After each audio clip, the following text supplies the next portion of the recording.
જો આપણે આગલી થિયરીમાં પરાવર્તન વિભાગમાં થતું વ્યતિકરણ જોયું હતું પાતળા સ્તર વડે. આ થિયરી કે જ્યારે તમારે અત્યારે જે હું ભણાવું છું એ અથવા એમાંથી કોઈ એક ક્વેશ્ચન 7 માર્ક્સનો આવશે, બરાબર. તો આપણે શું જોયું હતું આના પહેલાંના લેક્ચરમાં કે જ્યારે પાતળા સ્તર વડે AB કિરણ જાય છે તો શું થાય, એનું આંશિક અહીં શું થશે, પરાવર્તન થશે, આંશિક વક્રીભવન થશે. પાછું C બિંદુ આગળ પણ એ આપાત થશે તો ત્યાં એનું આંશિક પરાવર્તન, આંશિક વક્રીભવન, બરાબર. અને એ જ રીતે બીમાં પણ પાછું આંશિક પરાવર્તન, આંશિક વ્યતિકરણ, એવું વારે ઘડીએ જે પણ પ્રક્રિયા છે એ રિપીટ થશે. અને આપણે નેક્સ્ટ ટાઈમ જોયું હતું કે પરાવર્તન વિભાગમાં, એટલે આ જે વિભાગ છે આ પરાવર્તિત કિરણ છે B1R1 B2 R2. તો આ પરાવર્તન વિભાગમાં થતું વ્યતિકરણ છે એ આપણે આગલી થિયરીમાં જોયું હતું. અને બે પરાવર્તન વિભાગમાં બે કિરણો BR અને B1R1 વચ્ચેનો પથ તફાવતનું સૂત્ર આપણને અહીં લખીએ. પરાવર્તન વિભાગમાં પથ તફાવત એ કેટલો મળે તો આપણને, તો એ હતો 2μt cos, એક મિનિટ જોઈ લઈએ જે મળ્યો તે, 2μt cos R વત્તા આપણે એવું પણ કીધું હતું કે અહીં પ્રકાશ છે ને એ પાતળા માધ્યમથી કોઈ જાડા માધ્યમ પર અડી અને પરાવર્તિત થાય તો એના પથ તફાવતમાં λ/2નો ફેરફાર આવે, અને માટે અહીં લખ્યું હતું +λ/2. તો આ સમીકરણ આપણે કાલે જોઈ ગયા. અને પછી લખ્યું હતું કે જો આ પથ તફાવત m જેટલો હોય તો ત્યાં સહાયક વ્યતિકરણ મળે, અને m+1 λ/2 હોય તો વિનાશક વ્યતિકરણ મળે છે. એવું આપણે આગલી થિયરીમાં જોઈ ગયા હતા. હવે આપણે શું જોઈએ છે, એ જ થિયરી સેમ છે, ખાલી અહીંથી ઉપરથી નીચે આવી જવાનું છે. બાકી આખી થિયરી સરખી છે, એટલે એક આવડી જશે તો બીજી તમે ગણી શકશો. તો આપણું જેમ પરાવર્તન વિભાગમાં થતું વ્યતિકરણ છે એની જગ્યાએ જો આ શું કહેવાય, એકવાર પરાવર્તન થઈ જાય એટલે વક્રીભવન થઈને પછી પાછું વક્રીભવન થાય તો એને શું કહેવાય, પારગમન. તો આ પારગમન વિભાગમાં થતું વ્યતિકરણ, પાથ તફાવત બે કિરણો વચ્ચે, એ આપણે આજે જોવાના છે. તો અહીં આપણે શું જોઈશું, પારગમન વિભાગમાં થતું વ્યતિકરણ. તો આકૃતિ તો આપણે એને એ જ જોઈશે. તો આપણે હું છે ને એક કોરા પેજમાં બનાવીએ કે જેથી કરીને આપણે આમથી તેમ કરવું હોય તો આપણને કામ લાગશે. જો તો પેલી જ આકૃતિ, આમાં પેલા થિયરી છે ને એનું પણ રિવિઝન થઈ જશે, તમારે એક જ જેવી જ છે. તો શું હતું ભાઈ, તો આપણું આ પાતળું સ્તર છે,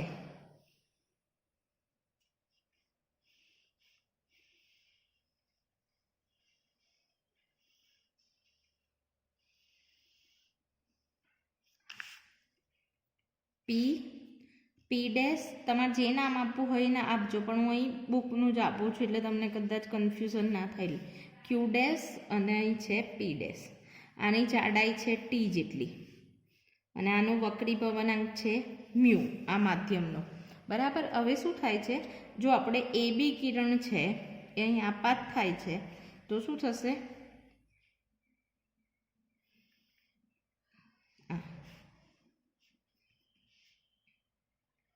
તો અહીં B પર અથડાશે તો થોડું એનું પરાવર્તન થશે, બરાબર, અને થોડું વક્રીભવન થશે. એટલે અહીં જો આપણે લંબ સપાટી પર દોરેલો લંબ ડ્રો કરીએ, તો એ થોડું લંબ તરફ વાંકું વળશે,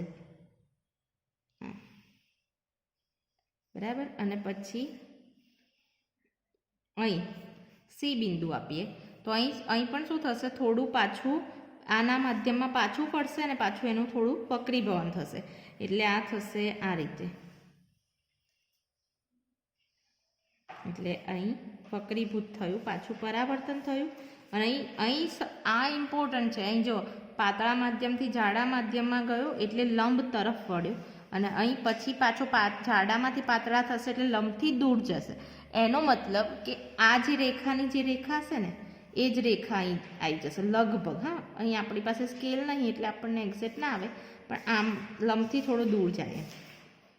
એટલે અહીં જો આપણે લંબ ડ્રો કરીએ તો એની દિશા ક્યાં હોય?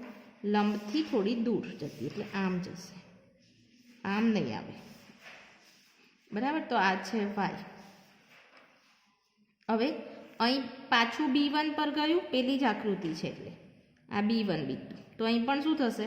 થોડું આને સમાંતરમાં જ થોડું અહીંથી ગયું એટલે વક્રીભવન અને થોડું પરાવર્તન. પાછું અહીં પણ થોડું અંદરને અંદર પરાવર્તન, થોડું વક્રીભવન. આપણે છે ને પછી આગળ દોરવું હોય તો દોરવાનું, પણ આપણે આ બે અને અહીં બે વસ્તુ જોઈએ છે. આ B2 આપી દો તો અહીં પણ આવું પરાવર્તન, વક્રીભવન એવું ચાલ્યા કરશે.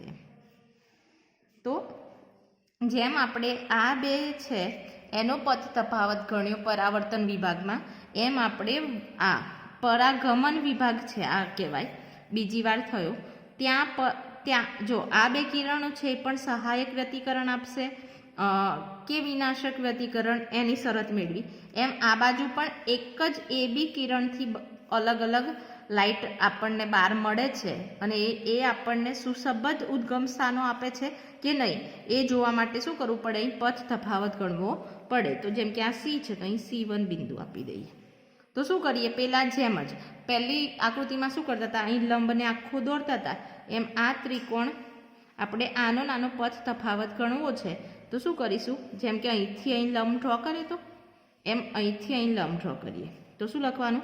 કે CY1 અથવા C1માંથી CY1 પર લંબ ડ્રો કરતા, એટલે આ લંબ ડ્રો કર્યો. લંબ ડ્રો કરીએ ને તો શું ખબર પડે? કે આ બે જે C1Y1 અને CY1 બંને રેખાઓ સમાંતર છે, પણ એમાં કેટલો વધારો છે? આ ને આ બંને સરખી છે, એટલે આ તો કિરણ આગળ વધતું જશે, પણ આટલો ભાગ છે કેવો છે?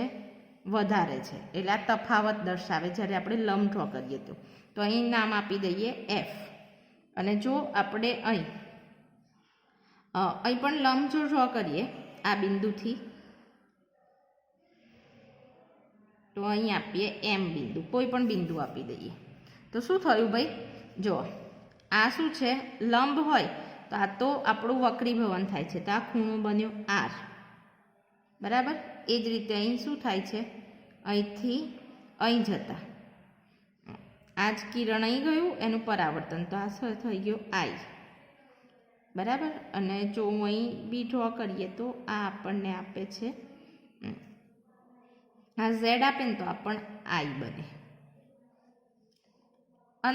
અહીં વક્રીભવન, એક મિનિટ, R છે આ, અને અહીં બહાર નીકળે છે ને એટલે બહાર પરાવર્તન કોણ? I મળે છે. બધે ના દર્શા હોય તો પણ ચાલશે. બરાબર, તો આ I છે, આ R છે. અહીં જો સમાંતર રેખા છે ને તો આ શું બને? આ Z બને, એટલે અભિકોણ, એટલે R છે, એટલે આ R છે. બરાબર, હવે જુઓ પેલા જેવું જ. હવે મારે શું કરવું છે? તો CY1 અને C1Y1 વચ્ચેનો પથ તફાવત શોધવો છે. તો અહીં લખવાનું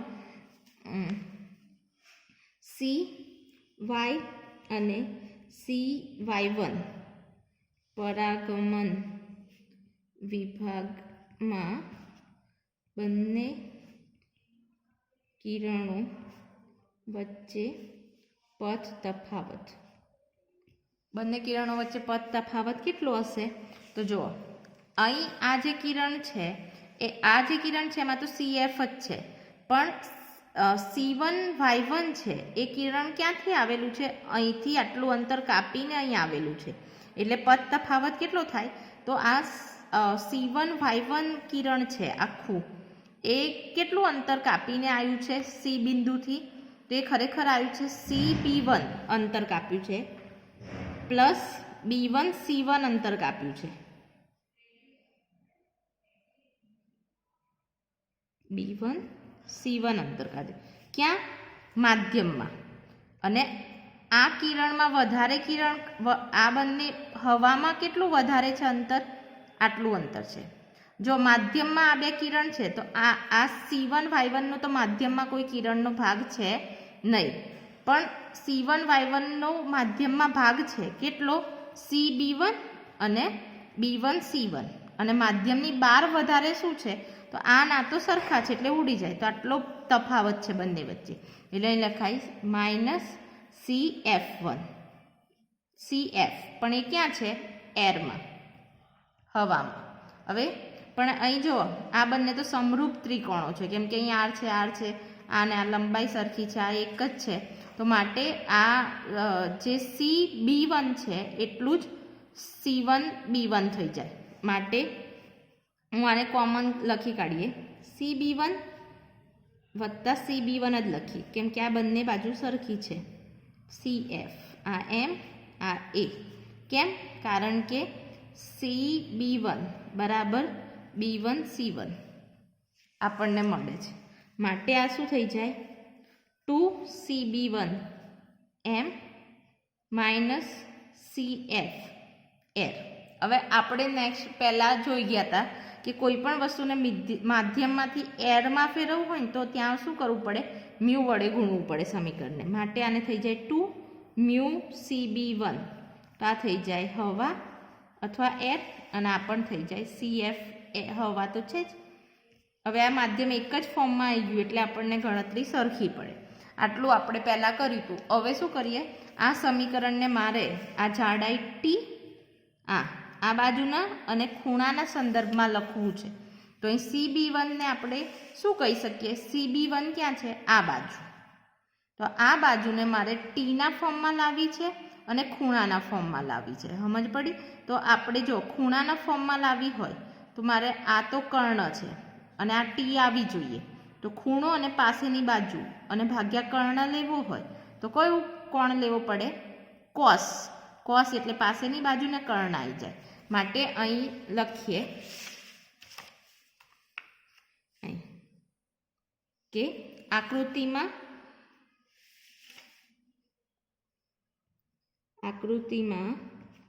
અહીં ત્રિકોણ કયું છે? CB1M.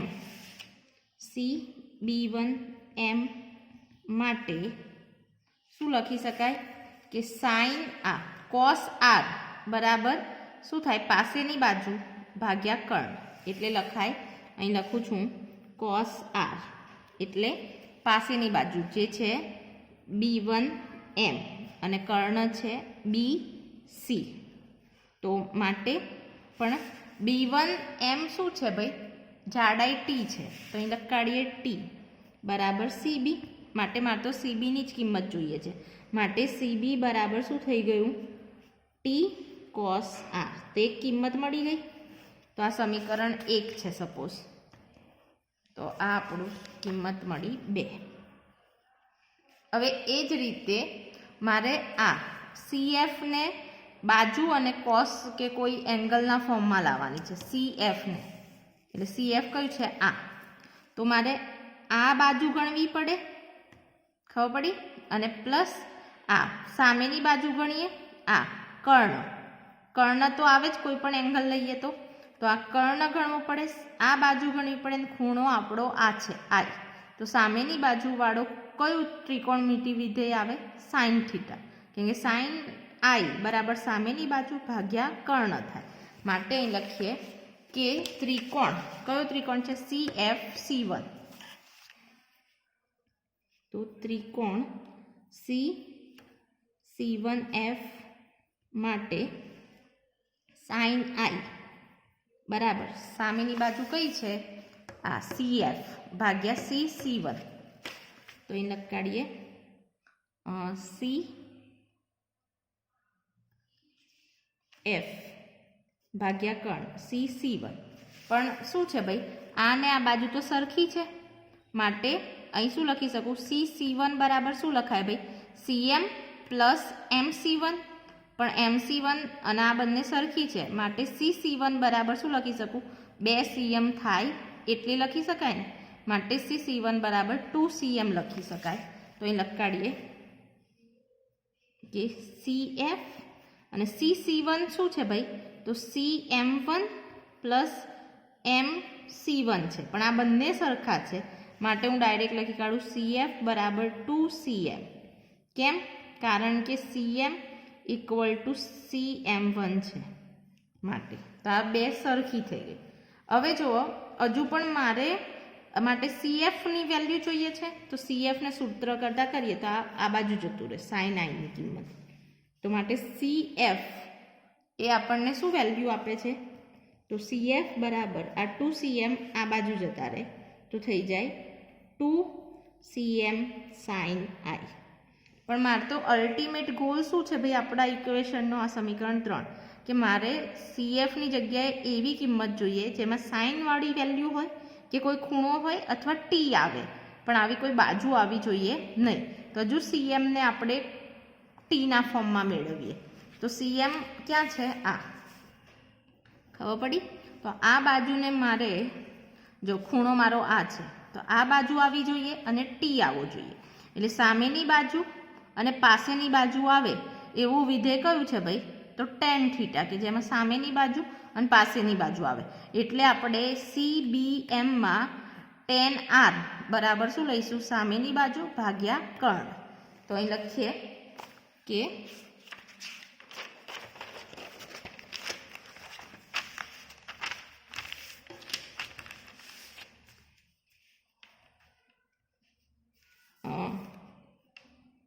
આકૃતિમાં CBM માટે tan r ની કિંમત શું થશે ભાઈ સામેની બાજુ CM છેદમાં પાસેની બાજુ એટલે BM એટલે થઈ જાય CM છેદમાં BM માટે CM બરાબર શું થાય tan r BM માટે CM બરાબર tan r પણ BM તો શું છે જાડાઈ આપે છે અને પાતળા સ્તરની જાડાઈ T છે એટલે T બરાબર તો આ છે આપણું સમીકરણ પહેલું બીજું ત્રીજું ને ચોથું તો સમીકરણ 1માં 2 3 4નો યુઝ કરતા સમીકરણ 1માં સમીકરણ 2 3 4નો ઉપયોગ કરતા તો આપણને શું મળશે ભાઈ બધાનો ઉપયોગ કરીએ તો પહેલાં આપણું સમીકરણ 1 જે આવ્યું બરાબર તો એમાં આપણને પથ તફાવત બરાબર શું થઈ જાય 2 મ્યુ CB1ની કિંમત આપણને સમીકરણ 1માં શું મળી હતી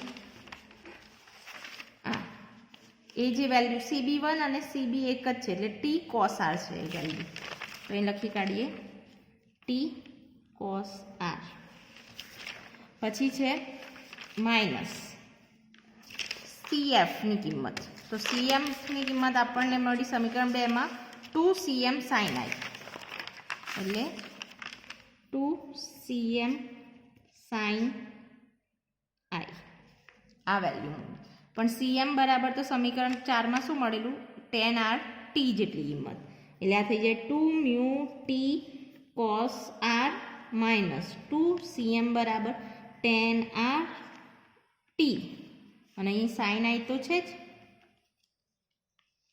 બરાબર હવે જો કોમન શું નીકળશે 2 મ્યુ t 2 અહીં મ્યુ નથી એટલે 2 t 1 મિનિટ અહીં પણ cos r છે ને તો આપણે sin r છેદમાં cos r કરી દઈએ એટલે અહીં લખાય 2 mu t cos r minus 2 tan r એટલે sin r છેદમાં cos r અને અહીં થઈ જાય t sin i તો આમાંથી કોમન શું નીકળશે 2t cos r 2t cos r બંનેમાં છે એટલે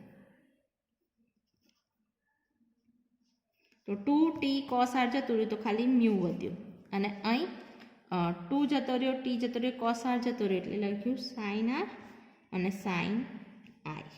હવે પહેલાં કર્યું હતું એમ જ કે મારે અહીં મ્યુ લાવવો છે, જેમ કે અહીં છે, તો શું કરવું પડે? તો આપણને ખબર છે સાઇન આઈ છેદમાં સાઇન આઈ છેદમાં સાઇન આર એ મને શું આપે? મ્યુની કિંમત. એટલે હું આ સમીકરણ સપોઝ 5 છે એનું આ ટર્મ છે ને ત્યાં મેં શું કરી દઉં?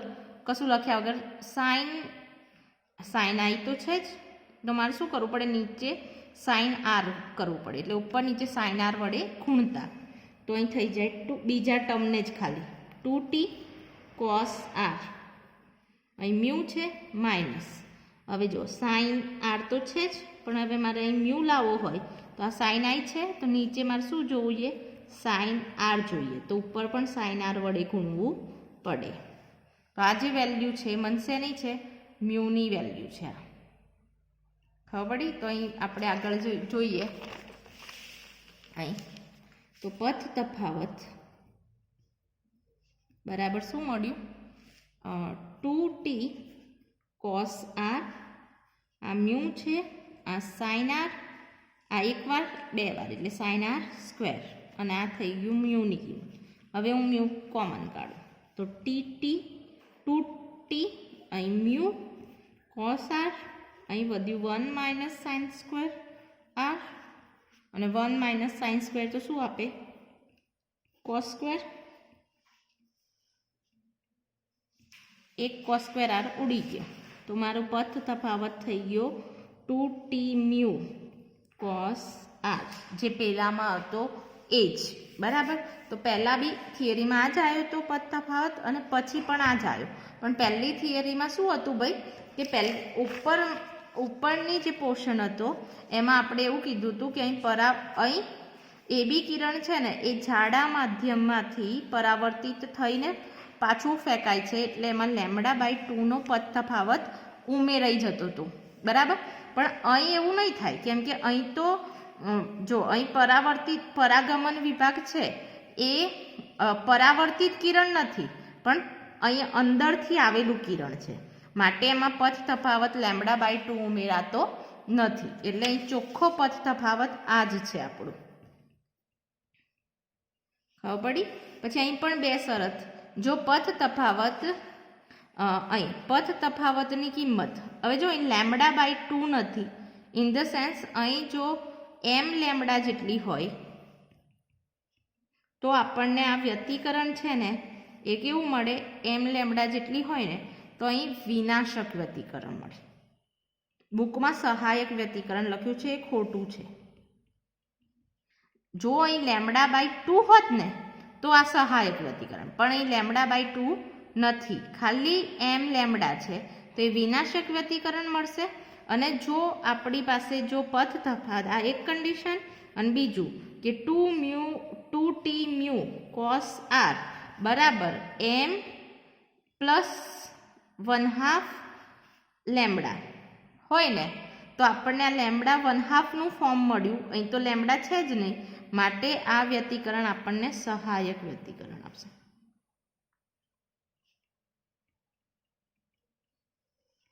પડી ખબર? એટલે આખું સહાયક વ્યતિકરણ આવશે તો શું થશે? પ્રકાશિત થશે જે તે ભાગ, અને વિનાશક હોય તો ડાર્ક થઈ જશે જે તે ભાગ. એટલે આપણે અહીં લખ્યું છે કે જ્યારે, એટલે સમજ પડી કે જ્યારે પથ તફાવત મ્યુ λ પરાવર્તન વિભાગમાં હોય ત્યારે સહાયક વ્યતિકરણ મળે, ત્યારે અહીં વિનાશક વ્યતિકરણ મળે, અને ઉપર વિનાશક મળે ત્યારે અહીં સહાયક મળે, કેમ કે પેલામાં λ/2નો તફાવત ઉમેરાઈ જાય છે, જે અહીં ઉમેરાતો નથી. માટે આટલો પોર્શન જો આ બે વાત છે.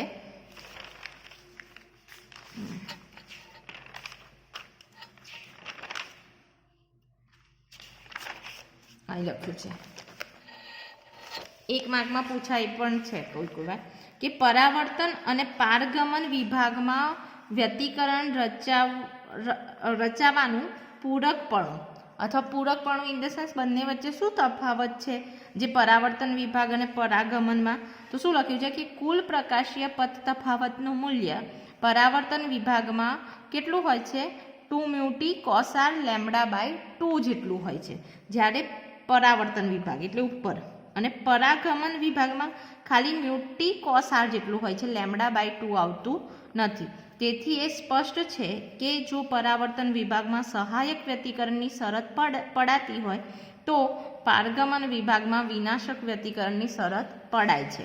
અને એનાથી ઉલટું, આથી જો સ્તર પરાવર્તન વિભાગમાં પ્રકાશિત દેખાય તો પરાગમન વિભાગમાં અપ્રકાશિત, અને જો પરાવર્તન વિભાગમાં અપ્રકાશિત દેખાય તો પારગમન વિભાગમાં પ્રકાશિત દેખાય. ઇન ધ સેન્સ, જેવો અહીં સહાયક હશે તો અહીં વિનાશક વ્યતિકરણ થશે, અને અહીં વિનાશક હોય તો અહીં સહાયક હશે. એટલે અહીં અજવાળું હશે ત્યારે અહીં અંધારું હશે ત્યાં અહીં અજવાળું હશે. તો આ થિયરી તમારી પતી ગઈ. આ આખી થિયરી મોસ્ટ આઈએમપી થિયરી છે.